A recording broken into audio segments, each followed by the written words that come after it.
Hello students, आज की class में हम पढ़ेंगे फिनोल की केमिकल रिएक्शन के अंदर इलेक्ट्रोफिलिक सब्स्टिट्यूशन रिएक्शन के अंदर क्या होगा। हमें देखने को मिलेगा कि एक हमारे पास कुछ ऐसा कॉम्प्लेक्स है जिसको हम कहते हैं फिनोल। इसको क्या बोलते हैं हम? फिनोल। ठीक है, अब इसमें हमें देखना है कि यहाँ पर जो है इलेक्ट्रोफाइल आकर के कहाँ पर अटैक करेगा, हमें ये समझना है। ये ऑक्सीजन जो है इसके पास पेयर ऑफ इलेक्ट्रॉन है। अब ये पेयर ऑफ इलेक्ट्रॉन क्या होता है, रिंग की तरफ जाता है। रिंग की तरफ जैसे पेयर ऑफ इलेक्ट्रॉन जाता है ये बॉन्ड ब्रेक करने लगता है। बॉन्ड ब्रेक करने लगेगा तो नेगेटिव चार्ज यहाँ पर आएगा, यानी कि पूरा एक रेजोनेटिंग स्ट्रक्चर फॉर्म होता है। तो हमें देखने को ये मिलता है कि ये जो OH ग्रुप है ये किसकी तरह काम करेगा, ये वाला ग्रुप काम करेगा आपका R ग्रुप की तरह, प्लस R इफेक्ट शो करेगा। ये जहाँ पर भी प्लस R इफेक्ट होगा इसका मतलब R इफेक्ट जो होता है वो रेजोनेंस के साथ होता है। ओके, याद रखिएगा, रिंग के साथ होगा। तो जो OH यानी ऑक्सीजन के पास जो इलेक्ट्रॉन है वो किसको देने लगेगा, रिंग को देने लगेगा, जिसकी वजह से रिंग के ऊपर इलेक्ट्रॉन डेंसिटी बढ़ने लगेगी। फिर यहाँ पर डिलोकलाइजेशन होगा, एक दफ़ा नेगेटिव यहाँ आएगा, फिर यहाँ आएगा, फिर यहाँ आएगा। हम अभी कर देखेंगे कि नेगेटिव चार्ज कहाँ कहाँ पर आ रहा है। तो यहाँ पर आप क्या कह सकते हैं, ये पाई इलेक्ट्रॉन रिच सिस्टम है। ये जो सिस्टम है ये पाई इलेक्ट्रॉन रिच है, इसके पास बहुत सारे इलेक्ट्रॉन है। अब होता क्या है, आपको इसमें पोजीशन पहचानना है। पोजीशन क्या, यानी कि आपके पास है, ये आपके पास है फिनोल। जहाँ फंक्शनल ग्रुप लगा होता है उसके नेक्स्ट यानी कि उसके बगल वाले जो होते हैं उसको कहा जाता है ऑर्थो। ऑर्थो के नेक्स्ट होता है मेटा। ठीक है, ऑर्थो के नेक्स्ट क्या होगा, मेटा। ये पोजीशंस हैं जो हम जिसको समझ रहे हैं, याद कर रहे हैं। और जहाँ फंक्शनल ग्रुप लगा हो उसके जस्ट अपोजिट साइड में होता है पैरा। तो आपको पैरा पोजीशन सिर्फ एक मिलेगी, इधर भी होगा आपका मेटा। ठीक, तो आपको रिएक्शन के अंदर देखना है कि मेजर प्रोडक्ट कहाँ पर बनेगा और क्यों बनेगा, और इलेक्ट्रोफिलिक सब्स्टिट्यूशन रिएक्शन होगा तो कैसे होगा। ठीक है, that consist of pair of electron over it. इसके पास पेयर ऑफ इलेक्ट्रॉन है, ये इलेक्ट्रॉन यहाँ आएंगे, अपने पाई बॉन्ड को ब्रेक करेगा, यहाँ माइनस चार्ज आएगा, यहाँ प्लस आएगा, यहाँ माइनस आएगा। माइनस और प्लस मिलकर के क्या बनाएंगे, डबल बॉन्ड आपस में क्रिएट करेंगे। तो यहाँ पर आ जाएगा डबल बॉन्ड OH। अब ऑक्सीजन को देखिए, ऑक्सीजन की एबिलिटी कितने बॉन्ड बनाने की होती है, 2 बॉन्ड बनाने की। बनाया कितना हुआ है, 1 2 3। अपनी एबिलिटी से ज़्यादा काम करेगा तो उसके पास प्लस चार्ज आएगा कोई भी। तो यहाँ पर आ जाएगा माइनस, और ये वाला बॉन्ड और ये वाला बॉन्ड एज इट इज़ रहेगा।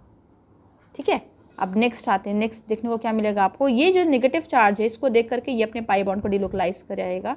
ये नेगेटिव पॉजिटिव मिल करके बना लेंगे डबल बॉन्ड, यहाँ बन जाएगा डबल बॉन्ड, यहाँ नेगेटिव चार्ज आएगा। Double bond oxygen, single bond hydrogen. Oxygen ने बनाए हैं 3 बॉन्ड, इसका मतलब ये अनस्टेबल है। ऑक्सीजन को बनाना चाहिए 2 बॉन्ड। अगर ऑक्सीजन 1 बॉन्ड बनाता है तो माइनस चार्ज आता है, 2 बनाएगा कोई चार्ज नहीं आएगा, 3 बॉन्ड बना देगा तो प्लस चार्ज आ जाएगा। ओके, फिर उसके बाद हमें क्या देखने को मिल रहा है कि ये बॉन्ड इसको देखकर क्लीव होगा माइनस प्लस, और ये प्लस माइनस मिल करके डबल बॉन्ड का क्रिएशन करेंगे। Double bond OH plus charge over it यहाँ पर आएगा, और यहाँ है हमारा माइनस चार्ज। ठीक, फिर उसके बाद क्या होगा, इसको देख करके ये बॉन्ड ब्रेक करेगा। ऑक्सीजन के पास माइनस और यहाँ पर आएगा प्लस, माइनस और प्लस मिल करके इसकी एरोमेटिसिटी दोबारा से हासिल हो जाएगी जो चली गई थी। और एक ही मॉलिक्यूल पर माइनस प्लस दोनों हो तो वो क्या हो जाता है, न्यूट्रल। और यहाँ पर आप चेक करिए, ऑक्सीजन के पास कितने बॉन्ड, 1 2 3 थे तो प्लस चार्ज था। फिर हमने बॉन्ड को क्लीव कर दिया, तो यानी अब इसके पास कितने बॉन्ड है, 1 2, यानी इसके पास ऑक्सीजन के पास कोई एक्स्ट्रा बॉन्ड नहीं है, जितनी एबिलिटी है उतने ही बॉन्ड हैं। तो अब इसके ऊपर कोई चार्ज नहीं आएगा। ये बताने का मकसद क्या था, ये बताने का मकसद ये था कि आपको देखने को मिला कि इलेक्ट्रॉन डेंसिटी हाई कहाँ कहाँ पर है। एक दफ़ा आपने देखा इलेक्ट्रॉन डेंसिटी हाई आपकी कहाँ पर है, ऑर्थो पर, फिर उसके बाद पैरा पर हाई है, फिर उसके बाद ऑर्थो पर हाई है। तो इलेक्ट्रॉन डेंसिटी आपको कहाँ कहाँ ज़्यादा मिल रही है, ऑर्थो एंड पैरा पोजीशन। क्यों, क्योंकि इलेक्ट्रोफिलिक सब्स्टिट्यूशन रिएक्शन में क्या होता है, इलेक्ट्रोफाइल आता है। इलेक्ट्रोफाइल क्या होते हैं, इलेक्ट्रोफाइल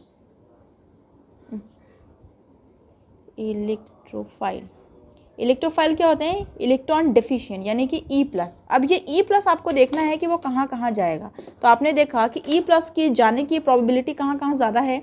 E+ जा सकता है आपका इस पोजीशन पर, E+ जा सकता है आपका इस पोजीशन पर, और E+ जा सकता है आपका इस पोजीशन पर। तो आप कह सकते हैं जो इलेक्ट्रोफाइल होगा, जो इनकमिंग इलेक्ट्रोफाइल होगा वो कहाँ पर अटैक करेगा।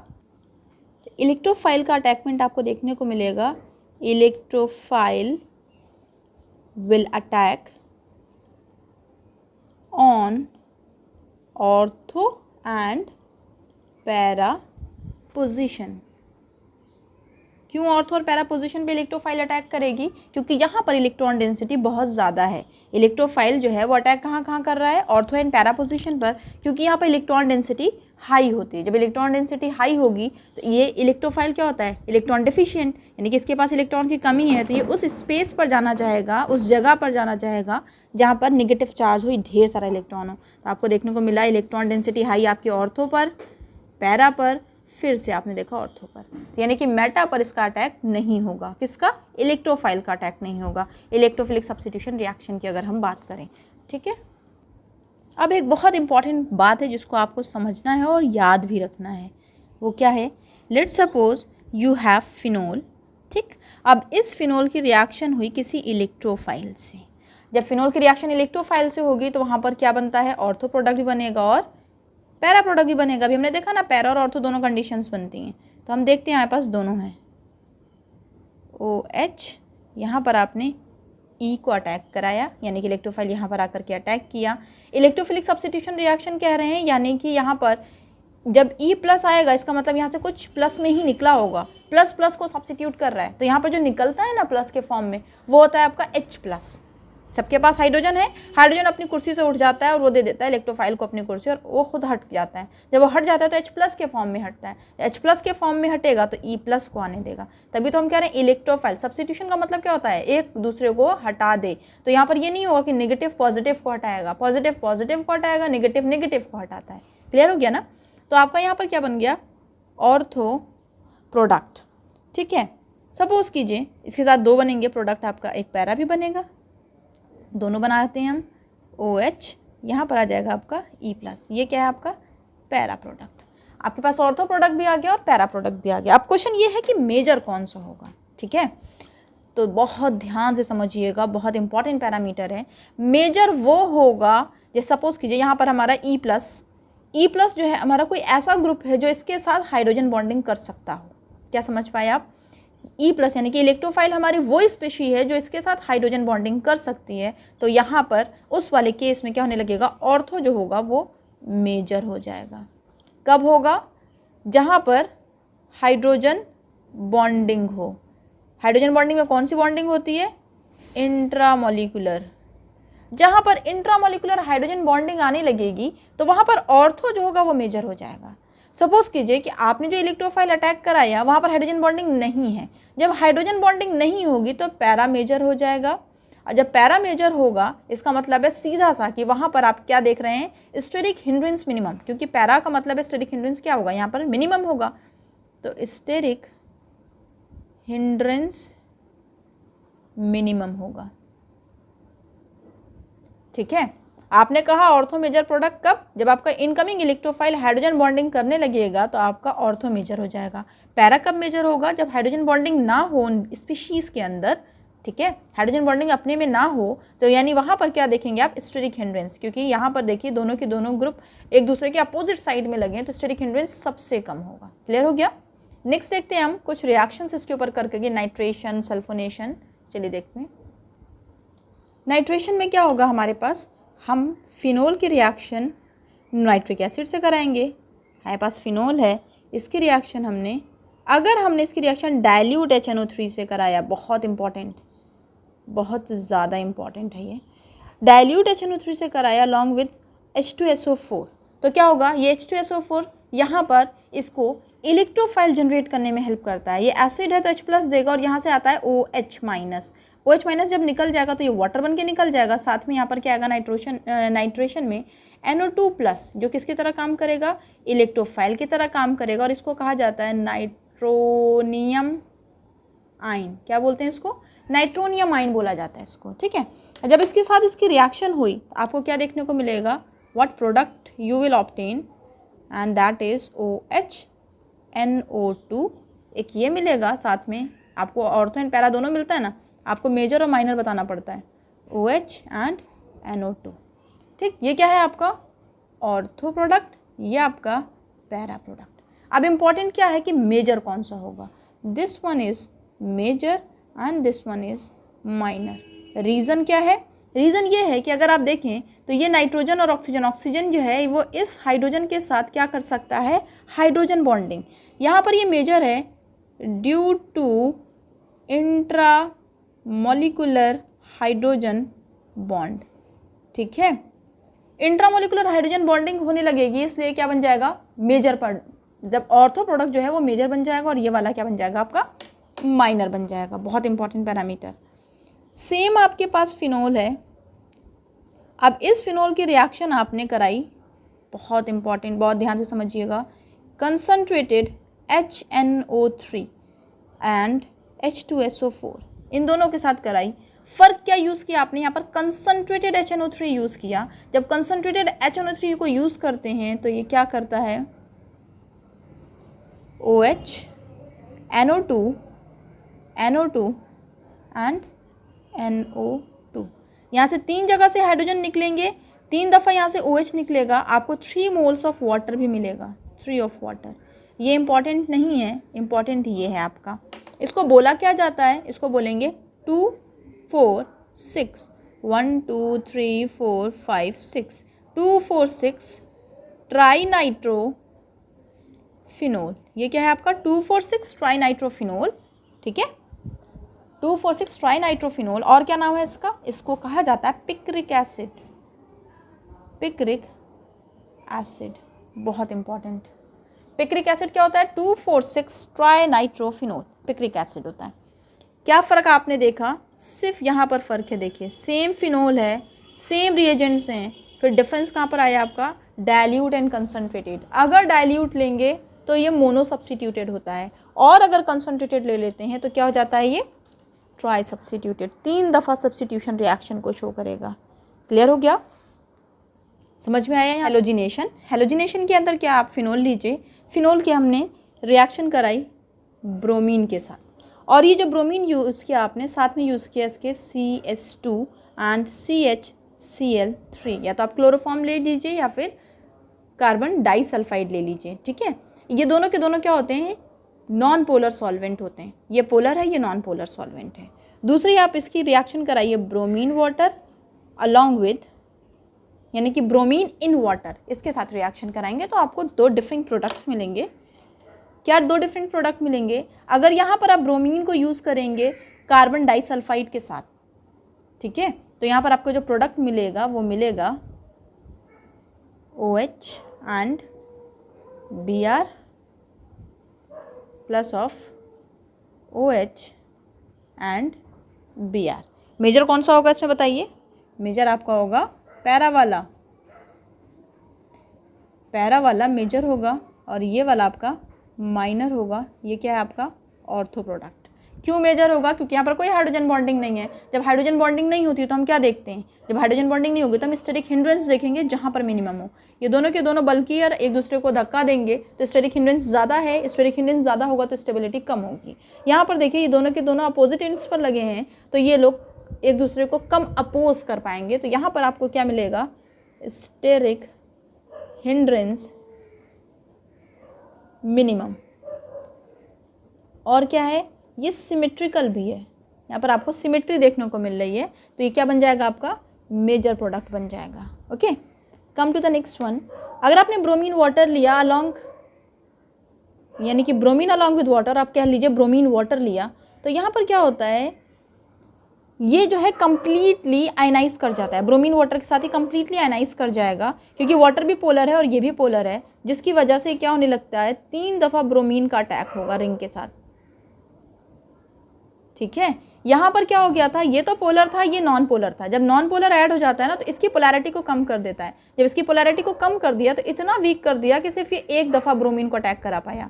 यहाँ पर क्या देखा आपने? ये जो है ये खुद क्या है? पूरा का पूरा मॉलिक्यूल आयनाइज कर जाएगा वाटर के साथ। जब आयनाइज कर जाएगा वाटर के साथ तो यहाँ पर ब्रोमीन जो है वो, क्योंकि वो पोलर है तो वो इफेक्टिवली अटैक करेगा रिंग्स पर। तो आपको क्या देखने को मिलेगा? 2,4,6 try bromophenol. Okay, this is one of the important compound. आपने इससे पहले पढ़ा 2,4,6 ट्राई नाइट्रोफिनोल। ट्राई नाइट्रोफिनोल जो था वो क्या था? Picric acid. पिक्रिक एसिड क्या होता है? स्ट्रॉन्गेस्ट एसिड होगा, one of the strongest acid. ठीक है, और अगर आप कहीं ऑर्गेनिक केमिस्ट्री की बात करें तो उसमें सबसे स्ट्रॉन्ग पिक्रिक एसिड ही होता है। Okay, come to the next one. The next one is sulphonation. Sulphonation, sulphonation में जो इलेक्ट्रोफाइल जनरेट होगी वो कौन सी होती है? Sulfonyl group SO3H। ये होगा इलेक्ट्रोफाइल की तरह काम करेगा, इसके पर प्लस चार्ज होता है, ये इलेक्ट्रोफाइल की तरह काम करेगा। अब आपको देखना है कि यहाँ पर देखिए आप, अगर हम टेम्परेचर को वेरिएबल कर दें, यहाँ पर टेम्परेचर लो है 288 है और यहाँ 373 है, अगर हम टेम्परेचर को इंक्रीज़ कर देंगे तो प्रोडक्ट भी इंक्रीज़ चेंज कर जाता है। लेट्स सपोज वी हैव, आपके पास फिनोल था और आपने साथ में किसके ट्रीट किया, उसको टेम्परेचर क्या था, यानी कि सल्फ्यूरिक H2SO4, यहाँ से आपको जनरेशन होगा किसका? सल्फोनाइल ग्रुप का SO3H, जो कि इलेक्ट्रोफाइल की तरह काम करेगा। वो अटैक कहाँ कहाँ कर सकता है? ऑर्थो एंड पैरा पोजिशन पर अटैक कर सकता है। तो आपको देखने को मिलेगा यहाँ पर मेजर जो बनेगा SO3H, this one is major. Okay, अगर इसकी बात करेंगे आप तो यहाँ पर आपको मेजर क्या देखने को मिलेगा? OH and SO3H, this one is major. तो आप मेजर देखिए, आपका मेजर जो है वो चेंज है। चेंज क्यों? यहाँ पर आपको मिल रहा है ortho as a major product, यहाँ पर आपको मिल रहा है para as a major product. Difference क्यों है ये डिफरेंस इसलिए है क्योंकि यहाँ पर टेम्परेचर का वेरिएशन है। जब टेम्परेचर हाई होगा तो वहाँ पर जिसकी काइनेटिक्स मेजर प्रोडक्ट शो करेगी वो पैरा होगा, और जब टेम्परेचर लो होगा वहाँ पर इसकी काइनेटिक्स के हिसाब से जो मेजर प्रोडक्ट होगा वो कौन सा होगा? ऑर्थो होगा। क्लियर हो गया? नेक्स्ट देखते हैं हम, फ्रीडल-क्राफ्ट अल्काइलेशन के अंदर क्या होगा? यहाँ पर भी इलेक्ट्रोफिलिक सब्स्टिट्यूशन रिएक्शन होता है। क्या होगा आपके पास? फिनोल, क्योंकि हम फिनोल के रिएक्शन पढ़ रहे हैं तो हर जगह आपने फिनोल यूज़ किया, ठीक है। उसके बाद आप यूज़ करेंगे इसके अंदर अल्काइल हैलाइड। ये क्या है आपके पास? मिथाइल क्लोराइड, ठीक है। अब ये मिथाइल क्लोराइड ट्रीट किया जाए एनहाइड्रस AlCl3 या फिर FeCl3, दोनों में से किसी को भी यूज़ कर सकते हैं आप। तो यहाँ पर क्या होता है, ये Cl रिमूव होता है, इसमें आपने देखा होगा इलेक्ट्रोफाइल जनरेट करने लगते हैं, तो ये इलेक्ट्रोनेगेटिव, ये इलेक्ट्रोपॉजिटिव, ये हट जाएगा, इसके साथ निकल जाएगा। ये किसकी तरह काम करेगा? ये करेगा E+ की तरह काम, और ये अटैक करेगा रिंग पर, ठीक है। तो ये रिंग पर जब अटैक करेगा तो आपको क्या मिलेगा? OH एंड CH3, और क्या मिलेगा आपको साथ में? OH and CH3। अब आपको मेजर प्रोडक्ट बताना है तो मेजर कौन सा होगा आपका? यहाँ पर देखिए कोई हाइड्रोजन बॉन्डिंग हो रही है क्या? नहीं होगी, यहाँ पर कोई हाइड्रोजन बॉन्डिंग नहीं होगी। हाइड्रोजन बॉन्डिंग के लिए क्या रूल होता है? आपके पास होना चाहिए FON, और फ्लोरीन से डायरेक्टली अगर हाइड्रोजन बॉन्डेड है, ऑक्सीजन से या नाइट्रोजन से, तो यहाँ पर हाइड्रोजन बॉन्डिंग होगी, अदरवाइज हाइड्रोजन बॉन्डिंग नहीं होती है। हर जगह हाइड्रोजन बॉन्डिंग नहीं लगा देंगे आप, यहाँ पर हाइड्रोजन बॉन्डिंग नहीं होगी, इसीलिए यहाँ पर क्या होगा? पैरा जो होगा वो मेजर होगा, पैरा मेजर प्रोडक्ट होगा, और ये आपका ऑर्थो जो है वो क्या होगा? आपका माइनर होगा। Ortho product is minor, para one is major, para major होगा और ऑर्थो माइनर होगा। ओके, रीज़न यहाँ पर क्या होगा? स्टेरिक हिंडरेंस बहुत लो, इसलिए ये मेजर है। दूसरा क्या, यहाँ पर आपको सिमेट्री मिलेगी, जब सिमेट्री मिलेगी तो ये प्रोडक्ट आपका मेजर होने लगेगा, ठीक है। तो हमने आज की क्लास में क्या पढ़ा? कुछ रिएक्शंस पढ़ी जहाँ पर आपको देखने को मिला इलेक्ट्रोफिलिक सब्स्टिट्यूशन रिएक्शन किस तरीके से होता है। अगर हम लास्ट में वाइंड अप करें कि हमने क्या सीखा, तो हम ऐसा करते हैं, एक बड़ा सा फिनोल लेते हैं और उसके डिफरेंट रिएजेंट्स के साथ रिएक्शन कर लेते हैं, ठीक है। यानी कि सबसे पहले अगर हम नाइट्रेशन करें, अगर आपसे क्वेश्चन कह दिया जाए कि नाइट्रेशन करना है आपको और concentrated HNO3 along with H2SO4, तो क्या होने लगता है? हमने देखा था कंसनट्रेटेड यानी कि स्ट्रॉन्ग है, ये हर जगह से हाइड्रोजन को उठाएगा, उसकी कुर्सी पे से फेंक देगा और ख़ुद बैठ जाएगा, यानी कि NO2 यहाँ आ गया, यहाँ आ गया, यहाँ आ गया, ठीक। तो क्या बनता है ये? 2,4,6 ट्राइनाइट्रोफिनोल, और इसको कहा जाता है पिक्रिक एसिड, ठीक। और मैं क्या कर दूँ? इसकी रिएक्शन डाइल्यूट से करा दूँ, डाइल्यूट HNO3 से, तो वहाँ पर क्या बनने लगता है आपका? वहाँ पर आपको प्रोडक्ट मिलता है OH NO2 जो कि मेजर है, साथ में क्या मिलेगा? OH NO2 ये कि माइनर है, ठीक है। एक क्वेश्चन आता है, अगर हमें इसको दोनों को सेपरेट करना है तो क्या करेंगे? तो इसके लिए हमें करना पड़ता है फ्रैक्शनल डिस्टिलेशन। क्या करना पड़ेगा? Fractional distillation. जब फ्रैक्शनल डिस्टिलेशन करेंगे तो हमको देखने को ये मिलता है कि जो बॉइलिंग पॉइंट है वो बॉइलिंग पॉइंट हमारा जो पैरा प्रोडक्ट है, पैरा का बॉइलिंग पॉइंट ज़्यादा होता है, ठीक है। Boiling point of para is higher than boiling point of ortho nitrophenol, ठीक है। अगर आप पैरा नाइट्रोफिनॉल और ऑर्थो नाइट्रोफिनॉल की बात करेंगे तो आपको बॉइलिंग पॉइंट किसके अंदर ज़्यादा मिलेगा, पैरा वाले में ज़्यादा मिलेगा। क्यों होगा ऐसा, क्योंकि देखिए यहाँ पर हमने पढ़ा था ये मेजर होता है क्योंकि इसके अंदर हाइड्रोजन बॉन्डिंग होने लगती है ऑक्सीजन और हाइड्रोजन के बीच में। यहाँ पर जो हाइड्रोजन बॉन्डिंग होगी ना वो दो अलग अलग मॉलिक्यूल में होगी, यानी कि ये इधर से एक मॉलिक्यूल से जुड़ा, ये इधर से एक मॉलिक्यूल से जुड़ा, तो इसका मास बढ़ जाएगा ना। जब मास बढ़ जाएगा तो बॉइलिंग पॉइंट भी बढ़ जाएगा इसका। यहाँ पर ये आपस में ही एक दूसरे से कंबाइन कर गए तो इसका बॉइलिंग पॉइंट लो हो जाता है, वेपर प्रेशर हाई हो जाता है। थोड़ा सा इसको गर्म करेंगे आप तो ये वेपर में कन्वर्ट हो जाएगा। यानी कि अगर आपको इन दोनों को सेपरेट करना हो तो आप इसको हीट करना स्टार्ट कीजिए। जब आप हीट करना स्टार्ट करेंगे तो ये वाला उड़ जाएगा और आप ऊपर से निकाल लीजिए, बचेगा नीचे क्या, पैरा बच जाएगा, क्योंकि इसका बॉइलिंग पॉइंट हाई है, देर में वेपर में कन्वर्ट होगा। ओके, और क्या पढ़ा था हमने पढ़ा था ब्रोमिनेशन, यानी कि अगर हमने ब्रोमीन को यूज़ किया, ब्रोमीन वाटर के साथ अगर यूज़ करेंगे तो वहाँ पर क्या होता था, कम्प्लीटली आयनाइज के मतलब OH BR एंड BR। और अगर हमने ब्रोमीन वाटर नहीं लिख दिया CS2 तो फिर हमें क्या मिलता है, Br2 एंड CS2। तो वहाँ पर क्या होता है, कंट्रोल्ड होगा। कंट्रोल्ड क्यों होता है, क्योंकि ये नॉन पोलर है और ये इसकी पोलैरिटी को घटा देता है। यहाँ पर आपको क्या मिलेगा, एक ये मिलेगा, साथ में आपको मिलेगा OH BR, तो मेजर ये वाला हो जाता है, ठीक ना। तो ये कुछ हमने रिएक्शंस पढ़ी जो इलेक्ट्रोफिलिक सब्स्टिट्यूशन रिएक्शन है। सो आज की क्लास में इतना ही। अगर आपको सेशन पसंद आया so please like share and subscribe my channel. Thanks for listening me. और जिस भी पार्ट में डाउट होगा आप कमेंट सेक्शन में ज़रूर बताएं। Thank you.